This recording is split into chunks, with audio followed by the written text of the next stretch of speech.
Un canon de 152 mm Hyacinthe B, utilisé par les artilleurs parachutistes de Crimée, a détruit une position camouflée des forces ukrainiennes dans une zone frontalière stratégique de la région de Koursk. Cette frappe ciblée met en lumière l'escalade des hostilités dans cette région où les combats deviennent de plus en plus intenses. Abonnez-vous et partagez cette vidéo pour ne rien manquer des évolutions cruciales de ce conflit.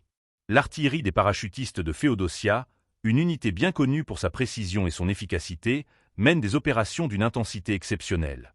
Chaque jour, des centaines d'obus sont tirés en direction des positions ennemies, marquant une pression constante sur les lignes adverses.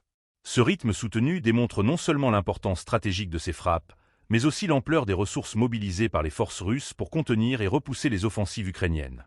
Le canon Hyacinthe B, pièce maîtresse de l'artillerie lourde russe, a prouvé une fois de plus son efficacité redoutable.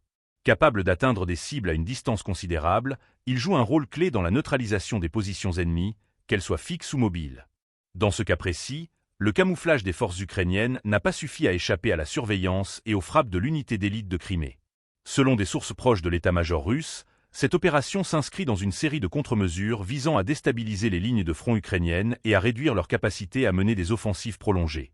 La région de Koursk, en tant que zone frontalière cruciale, est devenue un théâtre d'opérations particulièrement actif, où les forces russes concentrent leurs efforts pour maintenir une supériorité tactique.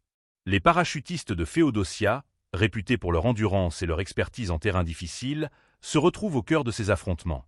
Leur rôle est non seulement de fournir un appui feu massif, mais aussi de tester les défenses ukrainiennes et d'identifier leurs points faibles.